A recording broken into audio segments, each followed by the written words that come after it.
इतना heavy vehicle जो 130 kilometre per hour की स्पीड से चल रहा है, उसको इतने पतले से ट्रैक पर मैकेनिकली बैलेंस करते हुए ब्रेक लगाना वाकई में बहुत अद्भुत इंजीनियरिंग है।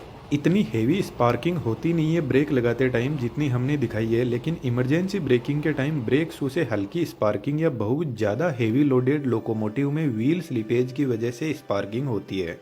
ट्रेन के इस डिब्बे को कोच बोलते हैं। आप जो कोच देख रहे हैं वह एलएचबी कोच है। इसके नीचे 2 बोगी लगी रहती है जिनमें 4-4 व्हील्स होते हैं और इन 8 व्हील्स पर इक्वल ब्रेक फोर्स अप्लाई होता है। अब ट्रेन चाहिए कितनी भी लंबी हो, हर व्हील के पास में ब्रेक फोर्स पहुंचता है, लेकिन इस ब्रेक फोर्स का मास्टरमाइंड इंजन में लगा हुआ एक पावरफुल कंप्रेसर होता है। यह कंप्रेसर एयर ब्रेक, ट्रेन के एयर सस्पेंशन, बाथरूम, हॉर्न सभी को एयर सप्लाई करता है। यह स्पाइरल टाइप कंप्रेसर है जिसको किसी और वीडियो में बात करेंगे। इसके साइड में 2 स्पाइरल लगे हैं जो एयर प्रेशर क्रिएट करते हैं और बीच में एक पावरफुल 3 फेज इंडक्शन मोटर लगी रहती है। इस कंप्रेसर से 2 पाइप निकलती है, एक break pipe in short BP जो ग्रीन कलर की होती है और second feed pipe in short FP जिसका कलर व्हाइट होता है। जब इंजन को ट्रेन के कोच से कनेक्ट किया जाता है तो उसी टाइम इन दोनों ब्रेक और फीड पाइप को भी कोच से कनेक्ट कर दिया जाता है। लेकिन दोस्तों, जब इंजन कोच से कनेक्टेड नहीं रहता है तब भी उनमें प्रॉपर इलेक्ट्रिसिटी की सप्लाई रहती है। कमेंट में जरूर से लिखना कोच में कहां से सप्लाई आती है।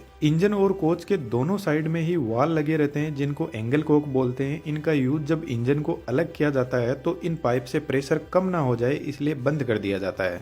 अब यह दोनों पाइप हर बोगी से होते हुए ट्रेन के लास्ट कोच की बोगी तक जाती है। हम किसी एक बोगी का ब्रेक मैकेनिज्म समझते हैं। इंजन में रखा हुआ कंप्रेसर इस फीड पाइप में कॉन्टिन्यूसली प्रेशर भेजता रहता है और फीड पाइप इस रिजर्वोयर से कनेक्टेड रहती है, लेकिन रिजर्वोयर में एयर भेजने से पहले एक वाल लगा रहता है आगे के मैकेनिज्म को मेंटेनेंस के काम के लिए, और एक डस्ट कलेक्टर लगा रहता है जो डस्ट को आगे नहीं जाने देता। इसके अलावा एक नॉन रिटर्निंग वाल जिसको शॉर्ट में एनआरवी बोलते हैं जो सिर्फ फीड पाइप से एयर को रिजर्वोयर में आने देता है लेकिन वापस नहीं जाने देगा। कंप्रेसर इतना हाई लेवल का प्रेशर भेजता है कि इस रिजर्वोयर में पर सेंटीमीटर स्क्वायर में 6 केजी एयर को कंप्रेस करके भर दिया जाता है। इस रिजर्वोयर की कैपेसिटी 125 लीटर एयर की होती है। रिजर्वोयर के पास में एक और 75 लीटर का टैंक लगा हुआ है जो टॉयलेट में एयर प्रेशर को भेजता है। अभी हम इसके बारे में बात नहीं करेंगे इसलिए हमने इसके कनेक्शन भी नहीं किया है। तो इस रिजर्वोयर से एयर डिस्ट्रीब्यूटर वाल के पास में पहुंचती है। डिस्ट्रीब्यूटर वाल के अंदर ब्रेक पाइप से भी डायरेक्ट कनेक्शन आता है। ब्रेक पाइप का प्रेशर 5 केजी पर सेंटीमीटर स्क्वायर होता है। यह वाल बहुत बेहतरीन तरीके से काम करता है। इस वाल से आउटपुट जो निकलता है वह दोनों बोगी की तरफ एयर प्रेशर को भेजता है ब्रेक एप्लीकेशन के लिए।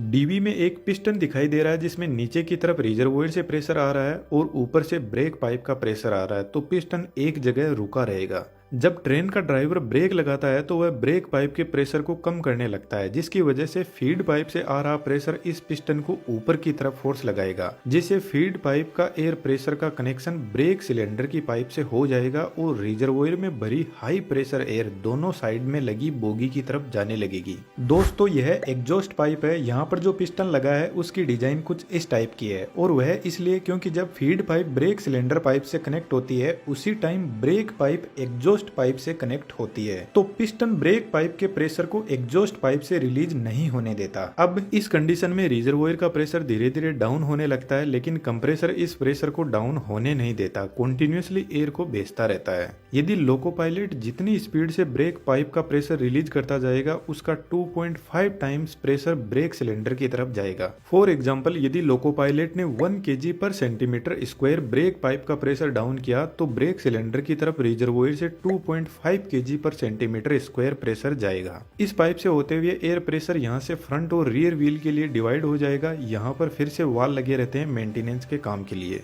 यह पाइप दोनों फ्रंट व्हील के लिए जा रही है और यह पाइप इन दोनों व्हील तक पहुंचती है। हम एक व्हील के ब्रेक मैकेनिज्म को समझते हैं। दोस्तों, एक थोड़ा बारीक मैकेनिज्म है, इसको समझना। अभी डिजिटल दुनिया का जबरदस्त टाइम चल रहा है और इसमें नई नई स्किल्स की भरपूर डिमांड है और पैसा अनलिमिटेड, और इनमें 3D एनिमेशन भी एक जबरदस्त डिमांडिंग स्किल है। हमने बेहतरीन 3D एनिमेशन का कोर्स डिजाइन किया है। लर्निंग के अलावा जितने भी अर्निंग के तरीके हैं उनके बारे में भी बात की है, और हम एक प्राइवेट 3D कम्युनिटी भी बिल्ड कर रहे हैं जिसमें आप अपने आप को बेहतर पॉलिशिंग कर पाओगे। डिस्क्रिप्शन में डिटेल्स अवेलेबल है, बहुत कुछ सीखने को मिलेगा, जरूर से ज्वाइन करना। अब वापस टॉपिक पर आते हैं। एयर प्रेशर सबसे पहले ब्रेक सिलेंडर में आता है। ब्रेक सिलेंडर में डायफ्राम होता है जो एयर के प्रेशर से कुछ इस तरीके से मूव करता है। अब डायफ्राम का फोर्स इस पिवट पॉइंट पर पहुंचता है और इस पिवट पॉइंट से ब्रेक फोर्स ब्रेक शू पर जाता है और ब्रेक शू ब्रेक डिस्क पर घिसने लग जाता है और धीरे धीरे ट्रेन का व्हील रुकने लगता है। यह सेम प्रोसेस सभी व्हील्स के साथ में होती है।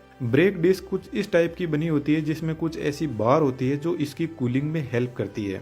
अब जब ट्रेन रुक जाती है तो जब तक ब्रेक सिलेंडर में एयर प्रेशर अवेलेबल रहेगा तब तक ट्रेन का ब्रेक लगा हुआ रहेगा। तो जनरली जब ट्रेन खड़ी रहती है तो उसमें ब्रेक लगा हुआ रहता है जो एक हैंड ब्रेक की तरह काम करता है। तो ट्रेन को स्टार्ट करने से पहले ब्रेक सिलेंडर की एयर को रिलीज करना जरूरी है। उसके लिए वापस डिस्ट्रीब्यूशन वाल्व पर चलते हैं। जब तक ट्रेन में ब्रेक अप्लाई रहता है तब तक रिजर्वोयर जिसमें एयर फीड पाइप से आती है वह कंटिन्यूअसली इस पिस्टन को ऊपर की तरफ फोर्स लगा के रखती है। लेकिन ब्रेक रिलीज के टाइम कंप्रेसर फिर से ब्रेक पाइप का प्रेशर बढ़ाने लग जाता है और एक कंडीशन आती है जब पिस्टन वापस नीचे की तरफ आने लगेगा जिससे रिजर्वोयर का कनेक्शन हट जाएगा और ब्रेक सिलेंडर में जो पाइप अब तक प्रेशर भेज रही थी उसका कनेक्शन इस एयर रिलीजिंग पाइप से हो जाएगा। डायफ्राम के पास में एक स्प्रिंग लगी रहती है जो डायफ्राम को वापस नॉर्मल पोजीशन पर आने के लिए फोर्स लगाती रहती है। तो जैसे ही ब्रेक सिलेंडर वाली पाइप का कनेक्शन इससे होगा तो स्प्रिंग ब्रेक सिलेंडर की एयर को पूरी बाहर की तरफ रिलीज कर देगी और ब्रेक रिलीज हो जाएगा। ट्रेन के ब्रेक रिलीज करते टाइम कुछ ऐसी आवाज एयर की हमें सुनाई देती है। डिस्ट्रीब्यूशन वाल्व के पास में एक छोटा टैंक और होता है। इसमें ब्रेक पाइप के प्रेशर को परमानेंटली फीड कर दिया जाता है